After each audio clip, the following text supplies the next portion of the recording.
Hi, good morning all. Welcome back our journey vlog. ഇന്ന് എനിക്ക് വീണ്ടും ഫുജറ ട്രിപ്പാണ് കേട്ടോ. ആ ഫുജറയുടെ ഇന്ന് ഞാൻ പോകുന്നത് ഡിഫറെൻ്റ് ഒരു പാർട്ടിക്കാണ്. അതായത് ഞാൻ ജോലി ചെയ്യുന്ന കമ്പനിയുടെ അവരുടെ പാർട്ടിക്കാണ് പോകുന്നത്. അപ്പോൾ അതിൻ്റെ വീഡിയോയുമായി പെട്ടെന്ന് വരുന്നതായിരിക്കും. ഞാൻ ഓൾറെഡി കമ്പനിയിലെത്തി. ഇനി വണ്ടി സ്റ്റാർട്ട് ചെയ്ത് പുറത്ത് പോയി ജബിൽ കസ്റ്റം ഇൻസ്പെക്ഷൻ്റെ ഭാഗത്ത് വെച്ച് അടുത്ത വീഡിയോ ഉണ്ടായിരിക്കുന്നുള്ളൂ. അപ്പോൾ അവിടെ കാണാം. ഈ കാണുന്നതാണ് ജബലിൽ കസ്റ്റം. ഇതൊക്കെ ഡി പി വേൾഡിൻ്റെ അണ്ടറിൽ പെട്ടാണ് കേട്ടോ. മുകളിൽ ഡി പി വേൾഡിൻ്റെ ബോർഡൊക്കെ ഉണ്ട്. ആ തൊട്ട് കയറുന്ന വണ്ടി എൻ്റെ വണ്ടിയാണ്. രണ്ട് വണ്ടി ഞങ്ങൾ കോർഫക്കാരാണ്. ഒരു വണ്ടി ഇവിടെ ലോക്കൽ ഡെലിവറിയാണ്. ജബലി ഫ്രീ സോണിൻ്റെ ഉള്ളിലുള്ള ഡെലിവറിയാണ്. ഇതൊക്കെ ഇൻസ്പെക്ഷന് വേണ്ടി കാത്തു കയറുന്ന വണ്ടികളാണ്. ഈ സൈഡിലൊക്കെ വരുന്ന വണ്ടികൾ. വലിയ പാർക്കിംഗ് ആണ്. അങ്ങനെ ഞാൻ കസ്റ്റമർക്ക് കഴിഞ്ഞ് ഇവിടുന്ന് ഔട്ടാവാൻ പോവാണ് കേട്ടോ. ജബലി ഫ്രീ സോണിൽ ഇവിടുന്ന് ഔട്ടാവാൻ പോവാണ്. കസ്റ്റംസ് ക്ലിയർ എല്ലാം കഴിഞ്ഞ് ഇവിടുന്ന് ഔട്ടാവണേ പോകും. 2020 ഒരു എക്സ്പോ നടന്നിരുന്നു. ഈ റൈറ്റ് സൈഡിൽ കാണുന്ന ഭാഗങ്ങളായിരുന്നു കേട്ടോ. അതൊക്കെ എക്സ്പോ നടന്നിരുന്ന ഭാഗങ്ങൾ കുറച്ച് ഉൾവശത്താണ്. എന്നാലും ഞാൻ ദൂരം നിന്നാണ് ഈ വീഡിയോ എടുക്കുന്നത്. അങ്ങോട്ട് പോണ വഴിയാണ് ഈ റൈറ്റിലേക്ക് യെല്ലോ കളറുള്ള ബോർഡ്. ഈ റൈറ്റ് സൈഡിൽ ഉൾവശത്ത് കാണുന്ന ആ ബിൽഡിങ്ങുകളൊക്കെയാണ്. ഉൾവശത്ത് ഒരുപാടുണ്ട് അതിൻ്റെ ഭാഗങ്ങൾ. ഞാൻ വിസിറ്റ് ചെയ്തിരുന്നു 2 തവണ. പല ഭാഗത്തുനിന്ന് പറഞ്ഞ വണ്ടികൾക്ക് പോകാൻ പല ഭാഗത്തുനിന്നും ഇവിടെ ഡൈവേർഷൻ കൊടുത്തിട്ടുണ്ട്. ഇതൊക്കെ അവിടേക്കുള്ള ബോർഡുകളാണ്.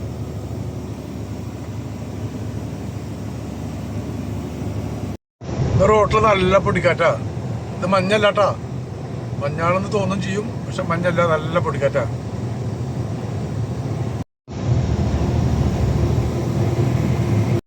ഫുജിയുടെ കുറഫ്ക്കാൻ പോകുമ്പോൾ സാധാരണഗതിയിൽ നമ്മൾ ഈ വഴി ഉപയോഗിക്കാറില്ല. കാരണം ഹെവി ട്രക്കിന് ഈ റോഡ് അലൗഡല്ല. പക്ഷെ ടാങ്കറിന് റെസ്ക്യൂസ് തരാറുണ്ട് അവർ, ടാങ്കർ ആയതുകൊണ്ട്. അപ്പോൾ ഇന്നിപ്പോൾ ഈ വഴിക്ക് പോകുന്ന വിചാരിച്ച് എന്താ വെച്ചാൽ എൻ്റെ കൂടെയുള്ള വണ്ടിക്കാരൻ്റെ ചെറിയൊരു കംപ്ലൈൻറ്റ് ഉണ്ട് വണ്ടിക്ക്. അപ്പോൾ അതുകൊണ്ട് ഞങ്ങൾക്ക് ശരിക്കും വേണമെങ്കിൽ വലിയൊരു മല കയറി ഇറങ്ങണം. അപ്പോൾ എഞ്ചിൻ ബ്രേക്ക് ഇട്ട് പോകേണ്ട ഒരു റോഡാണത്. അതാണ് ഞങ്ങൾ സ്ഥിരം പോവാറ്. പക്ഷെ ആ വണ്ടിക്ക് ചെറിയ കംപ്ലൈൻറ്റ് ഉള്ളതുകൊണ്ട് നമ്മൾ ഇത് ഉപയോഗിക്കാൻ വിചാരിച്ചു. കാരണം എന്തെങ്കിലും പ്രശ്നങ്ങളോ ബ്രേക്ക് ഫെയിലോ എന്തെങ്കിലും വന്നു കഴിഞ്ഞാൽ അവിടെ സൈഡാക്കാനുള്ള സ്ഥലങ്ങളൊന്നും. ഈ വലത്തെ സൈഡിൽ കാണുന്നത് BMW ഇതാണ്, ഷോറൂമാണ്.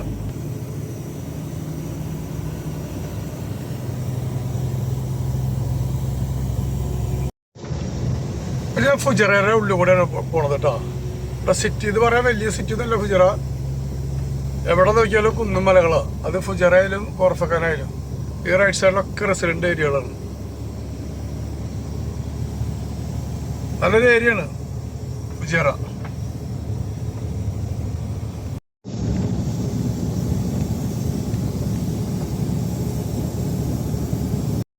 ഫുജറയുടെ വേറൊരു ഭാഗം കൂടിയാട്ടോ ഈ കാണുന്നത്.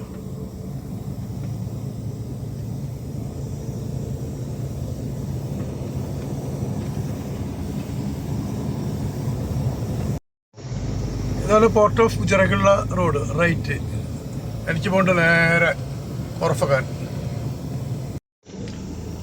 ഇന്ന് എനിക്ക് ഡെലിവറി കൊടുക്കേണ്ടത് ഞാൻ ജോലി ചെയ്യുന്ന അതേ കമ്പനിയിലെ ഒരു ബാർജിക്കാനാണ് കേട്ടില്ലേ, ട്രൈ സ്റ്റാർ. ഞങ്ങളുടെ കമ്പനിക്ക് ഒരുപാട് ബാർജുകളുണ്ട്, ഒരുപാട് ഷിപ്പുകളുണ്ട് കേട്ടോ. പാസഞ്ചർ ഷിപ്പല്ല, എല്ലാം ഈ ഓയിൽ ടാങ്കറാണ്. ഓയിൽ ടാങ്കറും പിന്നെ ഗ്യാസ് ടാങ്കർ, വലിയ വലിയ ഷിപ്പുകളൊക്കെ ട്രൈ സ്റ്റാർ നടിച്ചാൽ കാണാം. പല പേരിലുണ്ട്, പക്ഷെ ട്രൈ സ്റ്റാറും കാണാം. ഇന്നെനിക്ക് കൊടുക്കാൻ വന്നിട്ട് ഷിപ്പ് ഇതാണ്. ഷിപ്പല്ല, ബാർജ്. ഇവിടെ ഒരുപാട് ബാർജുകളും ബോട്ടുകളൊക്കെ എടുക്കുന്നുണ്ട് കേട്ടോ. ഇവിടെ നിന്ന് ഈ ചെറിയ ചെറിയ കാർഗോളെ വലിയ ഷിപ്പോടേക്ക് എടുക്കില്ല. അതുപോലെ പാസഞ്ചേഴ്സിനെ കൊണ്ടുപോകും. പാസഞ്ചേഴ്സ് മീൻസ് ഷിപ്പിലെ ക്രൂവിനെ, അതുപോലെ തന്നെ ഓഫ്ഷോർ ജോലിക്കാരെ അങ്ങോട്ടും ഇങ്ങോട്ടും കൊണ്ടുപോകാനൊക്കെയാണ് ഈ ഷിപ്പുകളിലൂടെ വെയിറ്റ് ചെയ്ത് കിടക്കുന്നത്. ഇത് ഇവിടുന്ന് ഏതോ രാജ്യങ്ങളിലേക്ക് വേണ്ടി കയറ്റി അയക്കാൻ വേണ്ടി ഇവിടെ സ്റ്റോക്ക് ചെയ്യണം. വലിയ വലിയ ടിപ്പറിൽ കണ്ടില്ലേ. ഇതെന്താ സാധനം എന്നറിയില്ല, ഒരു മണലിൻ്റെ വേറൊരു സാധനമാണ്.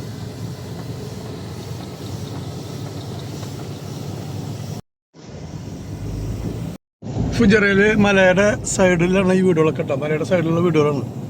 ഇവിടെ അങ്ങനെ മലയുടെ സൈഡിലൊക്കെ ഒരുപാട് വീടുകളുണ്ട്. നല്ല നല്ല വലിയ വലിയ വീടുകൾ കേട്ടോ. കണ്ടില്ലേ, നോർമൽ വീടൊന്നുമല്ല, കാശുള്ളവൻ്റെ വീടുകളൊക്കെ കാണുമ്പോൾ പറയാം വലിയ വീടുകളാണ്. പിന്നെ ഈ മുന്നിൽ കാണുന്നത് ഇത്തിഹാദ് റെയിൽവേയുടെ ഒരു ടണലാണ് കാണുന്നത്. ദൂരം നോക്കിച്ച ആൾക്കാരെ എനിക്ക് സൂം ചെയ്യാൻ പറ്റില്ല വണ്ടി ഡ്രൈവിനൊക്കെ. സൂര്യൻ മുഖത്തേക്ക് അടിക്കണമുണ്ട്. ആ കാണുന്നത് ഈ കാണുന്നത്. നമ്മൾ കോർഫക്കാരന് വരുമ്പോഴും ഇതേപോലെ ഒരുപാട് മലകൾ വെട്ടി തുറന്നുണ്ടാക്കിയ റോഡുകളാട്ടോ. ഈ വേര് പല സ്ഥലത്തുണ്ട്. പല സ്ഥലത്ത് മീൻസ് റാസൽ ഖൈമയിലുണ്ട്, കോർഫക്കാലുണ്ട്, ഫുജറുണ്ട്.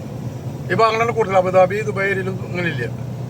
ഒക്കെ വലിയ വലിയ ഒരുപാട് വർഷങ്ങൾ എടുത്തിട്ട് പറഞ്ഞ റോഡുകളൊക്കെ വലിയ കുന്നുകളൊക്കെ വലിയ വലിയ കുന്നുകളാണ്.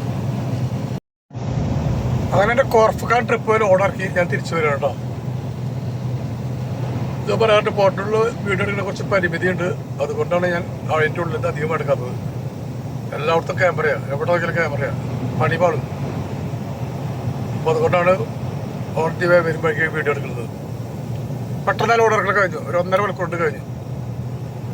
ഇപ്പം എനിക്ക് ഇവിടെ നിന്ന് ഒരു 3.5 മണിക്കൂറത്തെ ദൂരമുണ്ട് ദുബായിക്ക്. അവിടുത്തെ പിന്നെ ഒരു 20 മിനിറ്റ് എനിക്ക് എൻ്റെ വീട്ടിലെത്താൻ. ഇപ്പോൾ ഏകദേശം ഓൾമോസ്റ്റ് ഒരു 10 മണിയാകുമ്പോൾ എത്തുന്നത് പ്രതീക്ഷിക്കാം. ഒരു 20 കിലോമീറ്ററോളം ഈ റോഡ് കഴിഞ്ഞു കേട്ടോ.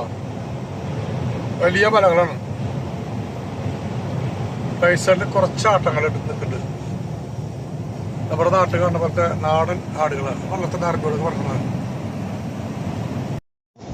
ഇത്തിഹാദ് റെയിൽവേയുടെ ലൈൻ പോലെ കണ്ടില്ലേ? ഒക്കെ കുന്നിൻ്റെ ഉള്ളുകളും മലകൾ തുറന്നുണ്ടാക്കിയത്. അവിടെയുണ്ട് ഒരു ചെറിയൊരു തുറക്കം കണ്ടില്ലേ? എൻ്റെ ഫുജറ് ട്രിപ്പോട് അവസാനിച്ചു കേട്ടോ. ഞാൻ പറയാറുണ്ട് എപ്പോഴും എൻ്റെ കമ്പനിയുള്ളത് എനിക്ക് വീഡിയോ എടുക്കാൻ പറ്റില്ല, ഒരു പരിമിതിയുണ്ട്. മീൻസ് നൈറ്റ് സമയങ്ങളിലൊക്കെ ഞാൻ ഒളിവും മാറിയും ഒക്കെ നോക്കി ഞാൻ എടുക്കാറുണ്ട്. പകൽ സമയങ്ങളിൽ ഒട്ടും പറ്റാറില്ല. ക്യാമറയും വണ്ടിയിൽ ക്യാമറ ഉണ്ട്, പുറത്ത് ക്യാമറ ഉണ്ട്. നമ്മുടെ ജോലിക്ക് ബാധിക്കും. അതുകൊണ്ട് ഞാൻ ഈ വീഡിയോ സ്റ്റാർട്ട് ചെയ്ത് വിടുന്നതാണ്. അപ്പോൾ എൻ്റെ വീഡിയോ ഇവിടെ വൈൻഡപ്പ് ചെയ്യാണ്. എൻ്റെ റൂമിൻ്റെ ഭാഗത്ത് തന്നെ വൈൻഡപ്പ് ചെയ്യണം. എൻ്റെ വീഡിയോ ഇഷ്ടപ്പെട്ടവർ ലൈക്ക് ചെയ്യുക, ഷെയർ ചെയ്യുക, സബ്സ്ക്രൈബ് ചെയ്യുക, സപ്പോർട്ട് ചെയ്യുക. അപ്പോൾ അടുത്ത വീഡിയോ വീണ്ടും വരുന്നതായിരിക്കും. ടാറ്റാ, ബൈ.